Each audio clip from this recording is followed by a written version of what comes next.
নমস্কার বন্ধুরা, অজানার পথের নতুন পর্বে আপনাদের সকলকে স্বাগত জানাই। হিন্দু ধর্মে একাদশী তিথির বিশেষ মাহাত্ম্য রয়েছে। এই তিথিটি ভগবান নারায়ণকে সমর্পিত। প্রতি মাসে 2টি একাদশী তিথি পালন করা হয়, আর জ্যৈষ্ঠ মাসের কৃষ্ণপক্ষের একাদশী তিথিটি অপরা একাদশী নামে জগতে প্রসিদ্ধ। কথিত আছে, এদিন লক্ষ্মী ও নারায়ণের পুজো করলে অধিক সুফল পাওয়া যায়। পাশাপাশি এই ব্রতের প্রভাবে ব্যক্তির সমস্ত পাপ ধুয়ে যায়। অপরা একাদশীতে পুজো করার পর এই একাদশীর ব্রতকথা পাঠ করলে ভক্তের সমস্ত মনস্কামনা পূরণ করেন স্বয়ং নারায়ণ। অপরা একাদশী হিন্দু ধর্মের সবচেয়ে মহিমান্বিত একাদশীগুলির মধ্যে একটি। এই ব্রত পালন করলে জীবনের সমস্ত পাপ মোচন হয়, ভগবান বিষ্ণুর কৃপা লাভ হয় এবং মোক্ষ লাভের পথ উন্মুক্ত হয়। এমনটাই বলা হয়েছে পদ্মপুরাণ ও ব্রহ্মবৈবর্ত পুরাণে। 2026 সালে অপরা একাদশী পড়েছে আগামী 13ই মে বুধবারে। এই বছর জ্যৈষ্ঠ মাসের কৃষ্ণপক্ষের একাদশী তিথিটি পালিত হবে বৈশাখ মাসেই। বাংলাদেশ ও ভারতের লক্ষ লক্ষ ভক্তরা এদিন এই উপবাস রেখে ভগবান বিষ্ণু তথা ত্রিবিক্রম রূপের আরাধনা করবেন। অপরা একাদশী তিথি শুরু হচ্ছে আগামী 12ই মে 2026 মঙ্গলবার বিকেল 3:22। অপরা একাদশী তিথি শেষ হচ্ছে আগামী 13ই মে 2026 বুধবার বিকেল 1:59। তাই উদয় তিথি অনুযায়ী আগামী বুধবার 13ই মে 2026 অপরা একাদশী ব্রতটি পালিত হবে। অপরা একাদশী ব্রতের দুপুরে একবার আহার অর্থাৎ দশমী তিথি 12ই মেতে করতে হবে। অপরা একাদশী ব্রতের পারণ সম্পন্ন করার সময় হল বৃহস্পতিবার 14ই মে 2026, সময় ভোর 5:17 থেকে সকাল 9:42 মধ্যে। স্বার্থ হিন্দু গৃহস্থ গোস্বামী ও নিম্বার্ক সম্প্রদায়রা মূলত একই দিনে ব্রত পালন করেন। সংস্কৃত শব্দ অপরা মানে অপ্রতিম বা অতুলনীয়। এই একাদশীর আরও এক নাম তাই অচলা একাদশী। ভাগবত পুরাণ ও পদ্মপুরাণে উল্লিখিত আছে যে এই একাদশীর ব্রতফল সব পুণ্য কাজের চেয়ে অধিক। পদ্মপুরাণের বিখ্যাত কথোপকথনে যুধিষ্ঠির ভগবান শ্রীকৃষ্ণকে জিজ্ঞেস করেন, হে জনার্দন, জ্যৈষ্ঠ মাসের কৃষ্ণপক্ষের একাদশীর নাম ও মাহাত্ম্য কি?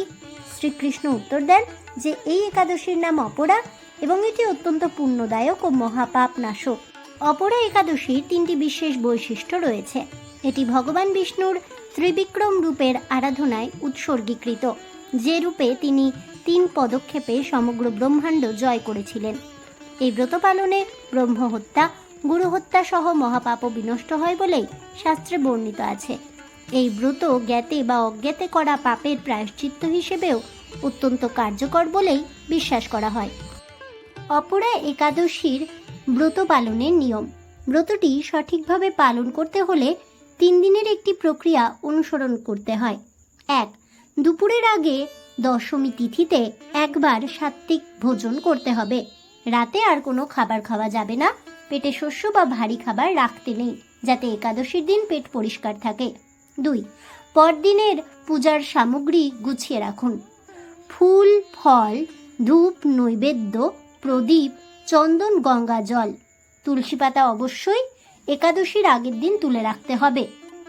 একাদশীর দিন অর্থাৎ 13ই মে বুধবারে সংকল্প নিন। ব্রহ্ম মুহূর্তে উঠুন এবং পরিষ্কার পরিচ্ছন্ন হয়ে স্নান সেরে পরিষ্কার বস্ত্র পরিধান করুন। হলুদ বা সাদা রং শুভ। এরপর ব্রতের সংকল্প নিন।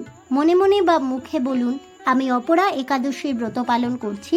হে ভগবান বিষ্ণু, আপনার কৃপায় এই ব্রত আমার সম্পন্ন হোক। এরপর পূজার আসন তৈরি করুন। পূর্ব দিকে হলুদ কাপড় বিছিয়ে ভগবান বিষ্ণুর মূর্তি বা ছবি স্থাপন করুন। তুলসী পাতা অবশ্যই দেবেন। ষোড়শোপচারে পুজো করুন। ফুল, চন্দন, ধূপ, দীপ, নৈবেদ্য অর্পণ করুন।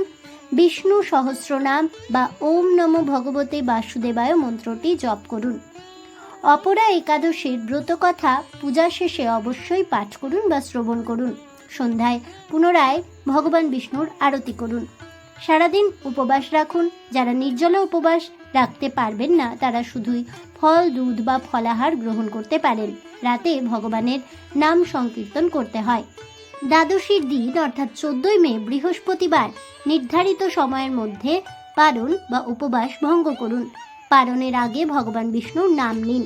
যদি সম্ভব হয় এদিন একজন ব্রাহ্মণ বা সাধুকে প্রসাদ, ফল এবং অন্ন, বস্ত্র দান করতে পারেন। দান করা এই দিনে বিশেষ পুণ্যদায়ক বলে মনে করা হয়েছে। আজ এ পর্যন্তই। জয় ভগবান শ্রী বিষ্ণুর জয় হোক। জয় হোক ভগবান শ্রীহরি শ্রীকৃষ্ণের। জয় হোক সমস্ত হরি ভক্তগণে। হরে কৃষ্ণ কৃষ্ণ কৃষ্ণ হরে হরে, হরে রাম রাম রাম হরে হরে, রাধে রাধে। এই বলে আমার আজকের ভিডিওটি আমি এখানেই শেষ করছি। তাহলে বন্ধুরা, 2026-এ অপরা একাদশী ব্রতের পূর্ণাঙ্গ সময়সূচি সম্পর্কে জেনে এবং এই একাদশীর তাৎপর্য, গুরুত্ব সম্পর্কে জেনে আপনাদের কেমন লাগলো অবশ্যই আমাকে কমেন্টে জানাবেন। ভিডিওটি ভালো লেগে থাকলে লাইক, শেয়ার করতে ভুলবেন না। আমার চ্যানেলের নতুন বন্ধু হয়ে থাকলে চ্যানেলটিকে সাবস্ক্রাইব করে দেবেন। পাশে থাকা বেল বাটনটি প্রেস করে রাখবেন নতুন ভিডিওর নোটিফিকেশন পাওয়ার জন্য। ফিরে আসছি পরবর্তী ভিডিও নিয়ে। ততক্ষণ সবাই ভালো থাকুন, সুস্থ থাকুন আর অবশ্যই সঙ্গে থাকুন আর দেখতে থাকুন অজানার পথে।